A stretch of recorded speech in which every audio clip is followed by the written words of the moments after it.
ब्रह्म परिवर्तन रे कोनोसी विशृंखला होइनी केवल नीति संपन्न रे विलंब होइछि। एहाकू दुर्घटना भाबी भूली जिबा बदल रे अजथारे राजनीति करा जाउछि बोली कहिसंती श्रीजीव मानक तीन बाड़ग्राही।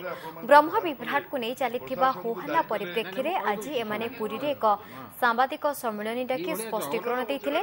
श्री जगन्नाथଙ୍କ बाड़ग्राही जगन्नाथ स्वाई महापात्र कहिसंती पूर्वरु मध्य ब्रह्म परिवर्तन बेले नीति विलंबित होइछि। एहा एक स्वाभाविक कथा। आगको जेमिति एहारो पुनरावृत्ति न हेबो सेथिपई बाट न खोजी कादुआ फिंगा राजनीति चलीछि बोली से कहिसंती। देवी सुभद्राଙ୍କ बाड़ग्राही रामचंद्र दास महापात्र कहिसंती ब्रह्म स्थापन परे दर्शन पई वरिष्ठ दैतापतिଙ୍କୁ भितरକୁ छड़ा जायथिला। तेबे सांगरे केही मोबाइल नै नथिले किंबा एथिपई नीति विलंब होई नथिला। सेपरि बड़ ठाकुर बलभद्रଙ୍କ बाड़ग्राही तथा वनजाग दलर दलपति हलधर दास महापात्र कहिसंती सठिक भाबे ब्रह्म परिवर्तन नीति संपन्न होइछि।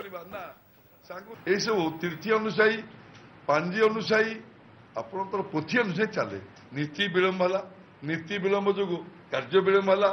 आम जो ब्रह्म परिवर्तन करूँ से चाहिए आम आगुआ केमी जीवु सी कहना जे ब्रह्म परिवर्तन करूँ सत्य कथा आज कहूँ से जो तर्क वितर्क है घंटे घंटे है हवा आम कौन कलु बसैलु यही लोक आम ब्रह्म परिवर्तन कराया से जिन यहाँ प्रत्येक बार है नुआ नुह चैलेंज करी किए मोबाइल फोन गोटे फोटो देखीदेव मो दैतापति कार्यक्रम निज संसार भी त्याग करदेवी। मुझे रामचंद्र दास महापात्र द्वार खोलिकी प्रेमानंद दास महापात्र को डाकी प्रेमानंद दास महापात्र आमर जो वयोज्येष्ठ दैतापति माने थिले ताकू प्रथमे नहीं भितर को गर्भगृह भितर को जाई ब्रह्म दर्शन कर आसवा पर अन्यान्य दैतापति माने समस्ते जाइले ब्रह्म दर्शन करते ब्रह्म को भेटी देइथिले। आम भितर गोटे निष्पत्ति होगला नाई तेमे तमर जहाँ कार्य अच्छी तमे कर जाओ आम रहीलु तेणु से जमी पारंपरिक भाव रहा कथा रहिले